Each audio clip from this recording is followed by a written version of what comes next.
What are meridians? These lines running through the body that many people have seen on acupuncture charts or in symbols like the intertwined serpents around a central staff. They are not imaginary. They are the pathways in which life force energy flows, where electrical, fascial, and emotional currents move throughout the body. Meridians and nadis are the rivers of the subtle body, carrying the water of life through the entire body, subtly shaping the physical body from the inside out. With many ancient traditions, such as Taoism and yoga, developing entire sciences devoted to mapping these energetic pathways and understanding how they connect to the body, mind, and our experiences. The meridians and nadis are the energetic pathways through which qi and prana flows, coinciding with the chakras and the dantians, the pools and reservoirs of this life force energy. You can understand this system through a water analogy, with the qi and prana being the water. The meridians and nadis are the rivers that carry it. The chakras are the lakes and the large bodies of water, where it collects and circulates. And the dantians are the oceans, the deep reservoirs where the energy is stored and transformed.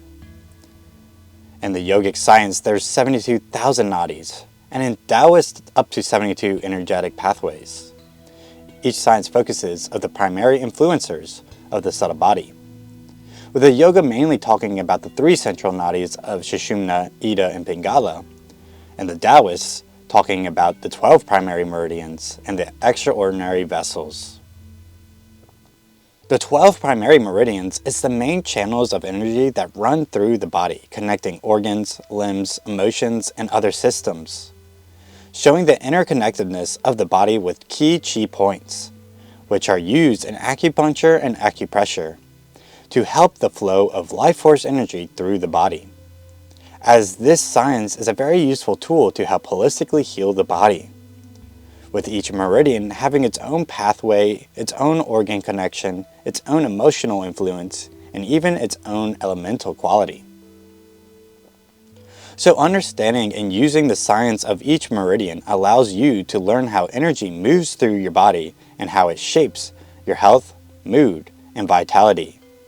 According to traditional Chinese medicine, the flow of qi through the meridians follows a daily cycle, like the rising and setting of the sun, and that cycle begins with the lung meridian, the metal element, and the breath, as the lungs are called the prime minister of qi, because they take in the raw energy of the breath and distributes it throughout the body.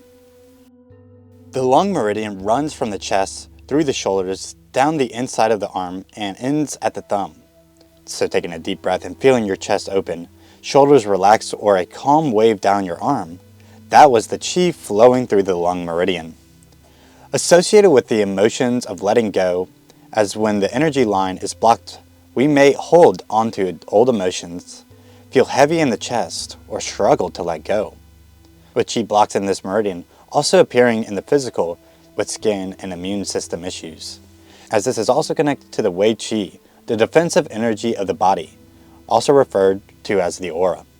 Associated with the metal element, this meridian and the lungs teaches refinement and clarity, cutting away what no longer serves and keeps what is essential.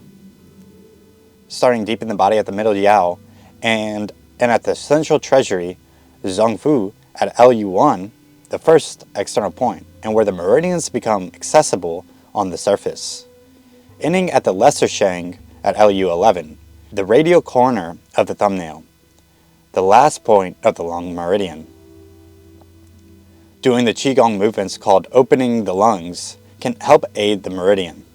On an inhale, sweep your arms out to the side, opening the chest. On the exhale, bring the arms forward and gently cross them in front of the chest, allowing the shoulders to soften. And yogic postures like the cobra, camel, and eagle can help balance this meridian. Pressing on the broken sequence at LU7 is another great technique, located just above the wrist of the thumb, on the thumb side, and a small groove you can feel when you slide your finger up the forearm. As the lung meridian begins the cycle by bringing the energy in, the energy must also move out, in which the other metal meridian comes in, the large intestine meridian. With the lungs taking in, it is the large intestine's task of letting go, releasing what no longer serves physically, emotionally, and energetically. Emotionally, the meridians governs letting go, releasing old thoughts, habits, and emotional patterns. When this energy is blocked, we may feel stuck, rigid, overly controlling, or unable to move on from the past. Physically connected to the bowels, the skin, and the immune system. So blockages may show up as constipation, tension in the shoulders and neck, jaw tightness, sinus issues, or skin problems. And so, of course, inflammation and issues at the large intestine. The large intestine meridian begins at the index finger at LI1, in which connected to where we left off at the last metal element meridian. It then travels along the outside of the arm, up the shoulder and neck, and ends behind the nostril at LI20. At the Union Valley Point, LI4, is a great way to release and let more of this energy flow, located in the webbing between the thumb and index finger. And shaking the arms or sweeping down the outside of the arms from shoulders to index fingers helps clear stagnant chi along this path. And twist and forward folding postures such as the yogic postures of seated spinal twist or knee to chest help massage the digestive system. From here, the cycle continues to the stomach meridian and the earth element, as the body naturally turns towards nourishment after the space we have cleared needs to be refilled. As the stomach meridian begins the earth element, grounding, nourishment, digestion, and support. Emotionally tied to worrying, overthinking, and feeling unsupported, when the stomach chi is flowing, we feel grounded, nourished, centered, and able to receive. But when blocked, one may feel anxious, overwhelmed, drained, or crave comfort through food. Physically, this meridian is responsible for digestion and transforming food into energy. So stagnation can show up as bloating, nausea, reflux, fatigue after eating, jaw or facial tension, tight hip flexors, and heavy legs.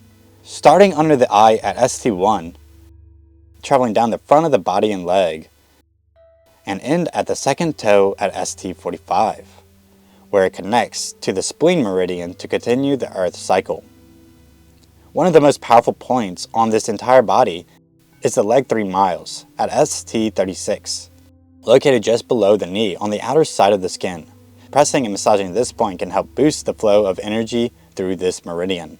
Qigong movements of massaging the abdomen or tapping down the front of the legs help activate the stomach meridian. And yogic postures of grounding like forward fold or child pose calms the stomach area. The next earth meridian is the spleen meridian, completing the earth element circuit, taking the nourishment we have received and turning it into usable chi, strength, and stability. If the stomach brings food and experiences into the body, the spleen transforms it into energy we can actually use. And so emotionally, the spleen meridian governs worry, rumination, and overthinking. When this energy is blocked, we may feel mentally stuck, drained, insecure, or constantly replaying situations in our mind. When it flows, we feel supported, confident, nourished, and able to trust ourselves and life. Physically, the spleen transforms nourishment into qi and blood.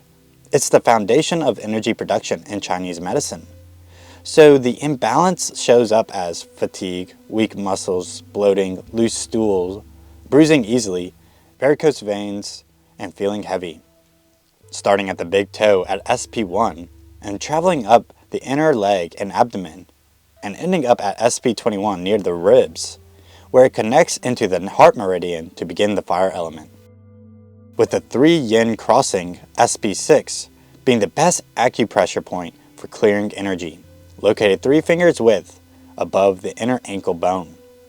Qigong movements of massaging the abdomen or tapping up the inner legs stimulates this meridian. And yogic grounding postures such as child pose or malasana activate the spleen meridian. With the body grounded and nourished, the cycle rises into fire element and the heart meridian, the center of joy, expression, and consciousness. The spleen transforms nourishment into usable energy. The heart brings that energy to life, giving it emotion, meaning, and connection. Emotionally, the heart meridian governs joy, love, connection, and the ability to be open and present with others. When this energy flows, we feel warm, expressive, inspired, and connected. When it is blocked, we may feel closed off, anxious, restless, or emotionally numb. Physically, the heart meridian influences circulation and the nervous system. So imbalances show up as palpitations, insomnia, restlessness, and tightness in the chest. The heart meridian begins deep in the heart, emerges at the armpit at HT1, traveling down the inner arm and ends at the pinky at HT9, where it connects to the small intestine meridian to continue the fire element, with the best acupressure point being the spiritual gate at HT7, located at the wrist crease on the pinky side. And Qigong movements like lotus open or gently expanding the arms outwards from the chest help open the heart and release emotional tension. And yogic postures that are heart opening like bridge, camel, or simple chest expansion poses activate the heart meridian. Next, fire meridian is the small intestine meridian. If the heart opens us to connection and joy, the small intestines helps us sort through what truly belongs in the heart. As in traditional Chinese medicine, the small intestines is responsible for organization, taking what is pure, useful, and nourishing and sending it to the heart, while releasing what is not. Emotionally governing clarity, discernment, and boundaries. When this energy flows, we can sort through emotions and experiences clearly, knowing what to keep close and what to release. When blocked, we may feel confused, indecisive, overwhelmed, or take on other people's emotions. Physically, this meridian influences digestion, the neck and shoulders, the jaw, and the ears. So disharmony may appear as shoulder and neck tension, TMJ and jaw tightness, ear issues and tinnitus, and poor digestion. The small intestine meridian begins at the little finger at SI1, traveling up the outside of the arm and shoulder, and ends at SI19 near the ear, where it connects into the bladder meridian to begin the water element. Using the backstream at SI3 as an acupuncture release point to help energy flow, located behind the knuckles of the little finger on the outside edge of the hand. Qigong movements of shaking out the arms or sweeping along the outside of the arms help clear stagnant fire and release tension. And yogic postures that open the shoulders like cow face arms or thread the needle help free this meridian. With clarity established in the fire element, the cycle shifts into water, with the bladder meridian. Yin to the fire's yang. As fire expresses outward, water draws energy inward, storing and conserving it. Emotionally, the bladder meridian is connected to fear, stress, and fight or flight response. When this energy is blocked, we may feel anxious, overwhelmed, constantly tense, or unable to relax. When it flows, we feel safe, grounded, calm, and able to let our energy replenish. Physically, this meridian influences the nervous system, the spine, the urinary system, and the back of the body. So imbalances may show up as lower back pain, tight hamstrings, headaches, urinary issues, sciatica, chronic tension, nervous system overload, and insomnia from stress. This meridian begins at the inner eye at BL1, travels over the head and down the entire back and leg, and ends at the little toe at BL67, where it connects the kidney meridian to continue the water element. With two really good acupressure points being the kidney shoe point at BL23 and the command point of the back of BL40. Qigong movements of spinal waves or tapping down the back and the legs help release stored tension along this pathway. And yogic postures of forward folds and hamstring stretches like standing forward fold or downward dog activate the back line of the body and free the bladder meridian. The second water meridian is the kidney meridian, one of the most important and foundational meridians in the entire system, as it's connected to the original qi, stores jing, the source of willpower, and the root of yin and yang. Emotionally, the kidney meridian governs fear, willpower, and the sense of security. When kidney energy flows, we feel grounded, confident, resilient, and able to move forward in life. When blocked or depleted, we may feel fear, insecurity, exhaustion, or a lack of motivation. Physically, the kidney stores Jing, or essence, the deepest form of energy that governs growth, reproduction, vitality, and longevity.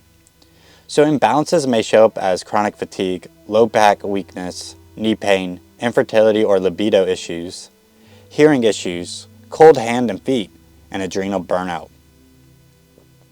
The kidney meridians begin at the bottom of the foot at KD1, rises up the inner leg and through the core, and ends at KD27 in the chest, where it connects to the pericardium meridian to return towards fire.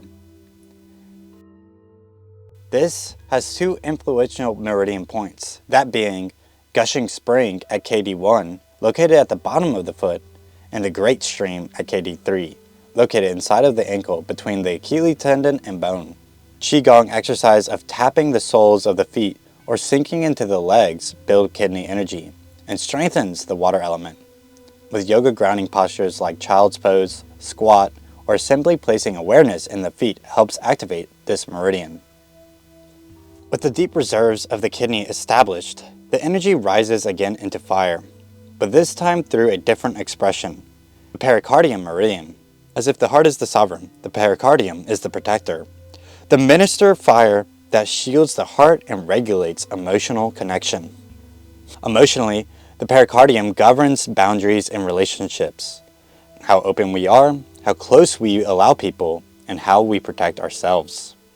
When it flows, we feel safe to open, emotionally connected, balance, intimacy, and warmth and joy. When blocked, we may experience emotional shutdown, anxiety in social situations, heartbreak pain, overprotectiveness, difficulty trusting, and feeling numb. Physically, the pericardium supports the heart by regulating circulation and calming the nervous system.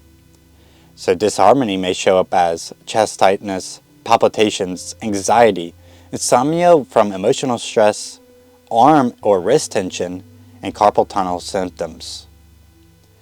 Pericardium meridian begins in the chest, becomes accessible at PC1, travels down the center of the arm, and ends at the tip of the middle finger at PC9.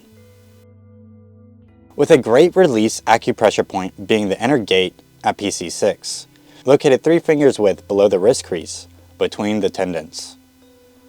Qigong movements that open the chest while grounding the feet help balance the pericardium, such as opening the heart or gentle arm circles.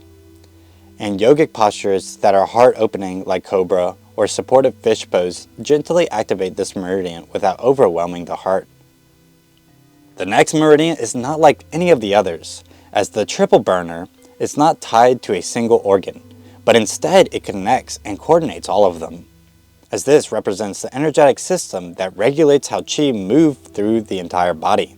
Dividing up the 3 energetic zones, the upper burner, heart and lungs, the middle burner, spleen and stomach, and the lower burner, the kidney and bladder, distributing the fire of qi throughout the body. Emotionally, this meridian governs adaptability, how well we adjust to stress, change, and energetic shifts. So when flowing, you feel emotionally flexible, good stress response, and clear communication between the body systems.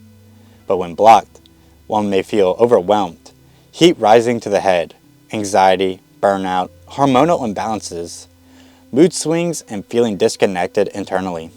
Physically, because it regulates movement between systems. Imbalances may show up as digestive issues, temperature regulation problems, hormonal shifts, swelling or fluid retention, thyroid issues, PMS, chronic stress symptoms, feeling hot above or cold below. Beginning at the finger at TB1, traveling up the arm and neck, circling the ear, and ending at TB23 near the eyebrow, where it transitions into the gallbladder meridian to begin the wood element. And a great acupressure point being the outer gate at TB5, located 2 fingers width above the wrist on the back of the arm. Qigong movements that harmonize the three centers, such as connecting the lower abdomen, chest, and head with the breath, supports this meridian. And yoga postures that twist and stretch the side of the body help balance the triple burner by connecting the upper, middle, and lower body. With energy distributed through the triple burner, the cycle now enters the wood element through the gallbladder meridian, where movement, direction, and decision begin. As if water stores potential, wood gives the potential direction, the ability to grow, move forward, and make decisions. Emotionally, the gallbladder governs decision-making, courage, and direction. So when in flow, confidence, clarity, taking action, sense of purpose, healthy boundaries, and moving forward are easy. But when it's blocked, one may feel indecision, frustration, procrastination, resentment, feeling stuck, the fear of making choices, or hip and side tension. Physically, the gallbladder meridian influences the tendons, hips, and side body, helping the body move smoothly and with coordination. Imbalances may show up as hip pain, IT band tightness, migraines, especially the side of the head, jaw tension, rib tightness, sciatica, stiffness in the neck, and decision paralysis. The gallbladder meridian begins near the eyes, traveling down the side of the body and leg, and ends at the fourth toe, where it connects into the liver meridian to complete the wood element. With two great acupressure points being the Yang Mound Spring at GB34, located just below the outside of the knee, and the Wind Pool at GB20, located at the base of the skull in the hollows beside the spine. Qigong movements of hip circles and lateral movements free this pathway and helps energy move forward. And yoga postures that stretch the side of the body, like gate pose or triangle pose, open the gallbladder meridian. Now, onto the next wood meridian is the liver meridian. If the gallbladder helps us choose a direction, the liver helps that direction unfold smoothly. Emotionally, the liver governs the smooth flow of emotions and qi. So when in flow, one feels patient, emotional flexibility, creativity, vision, long-term planning, and resilience. But when it's blocked, one may feel anger, frustration, irritability, resentment, feeling stuck or constricted, having emotional outbursts, or depression from stagnation. Physically, the liver influences the tendons, fascia, eyes, and the menstrual system. So imbalances may show up as tight hips or groins, PMS or hormonal imbalances, eye strains or blurry vision, headaches or migraines, rib side tension, digestive sluggishness, and tendon issues. The liver meridian begins at the big toe at LV1, travels up the inside of the leg and into the abdomen, and connects internally to the liver and the gallbladder organs, completing the wood element before the cycle returns to metal through the lung meridian. With the great surge point at LV3 being a great acupressure point for release located between the big toe and the second toe webbing. Qigong movements that twist the waist and tapping the inner leg help the stagnant liver energy. And in yoga, hip opening postures like pigeon pose or butterfly help free the liver meridian. Beyond the 12 primary meridians, there are two major center line vessels that act as the core circuitry of the subtle body: the conception vessel and the governing vessel, as it is these that form the central axes of qi flow, and together create the microcosmic orbit. The conception vessel Renmei is the yin center line, the sea of yin.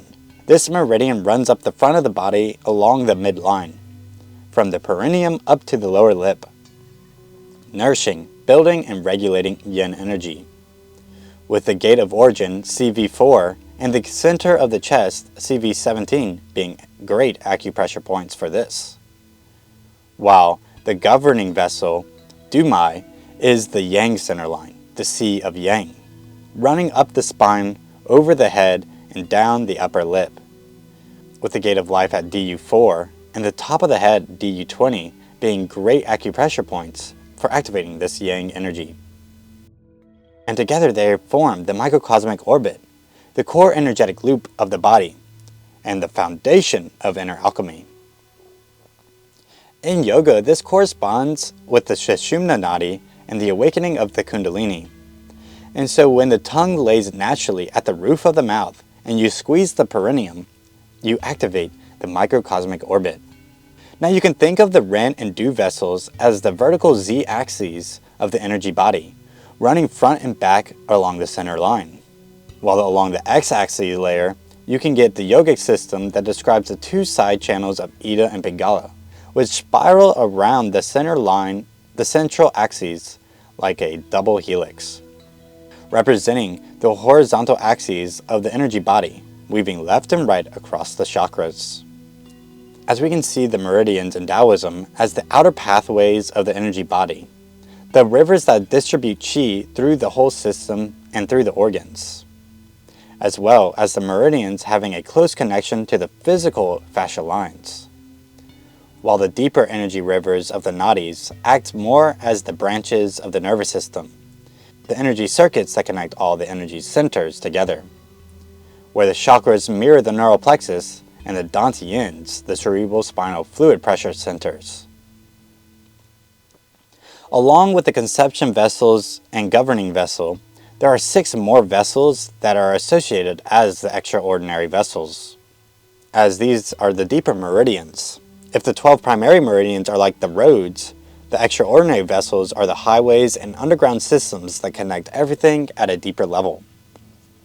The penetrating vessel, also known as the Sea of Blood and the Sea of the 12 Meridians, is usually referred as the most important out of the next 6, as this is the central channel in Taoist anatomy, running through the core of the body, as this is directly associated with the Sushumna Nadi from the yogic science.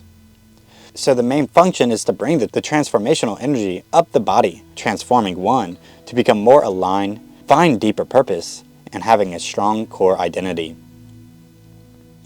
The belt vessel, or the binding channel, is the only horizontal meridian in the entire system, running like a belt around the waist.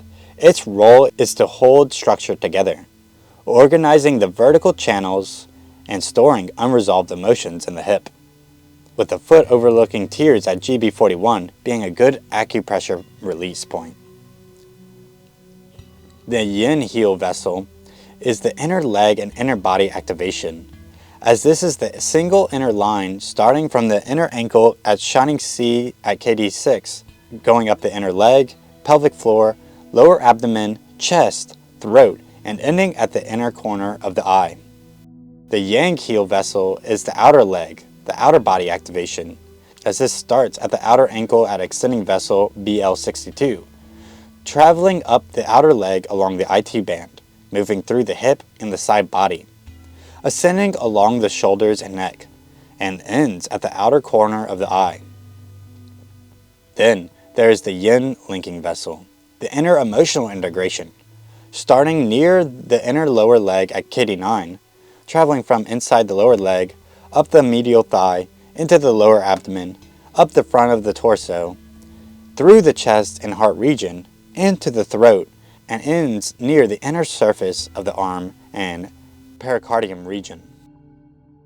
Then lastly, there is the yang linking vessel, the emotional adaptation, with this yang meridian beginning near the GB35, moving through the outer lower leg, up the outer thigh, along the lateral hip, up the side ribs, across the shoulder, around the side of the head, and ending near the temple and outer eye region, with these yin and yang extraordinary vessels running through both the left and right legs. Understanding the meridians, these energetic pathways throughout the body are super useful for the path of healing, allowing one to tackle the task of healing from all angles from a real, holistic approach, knowing where energy and emotions are getting stuck and how to release the flow so that life force can move through freely. If you want to learn more, there'll be links in my description, as well as a playlist with all my videos that talk about the inner anatomy of the subtle body. That's it for today's video. Like, subscribe, leave any comments, questions, or topics that you want me to talk about. Thanks for watching. Peace.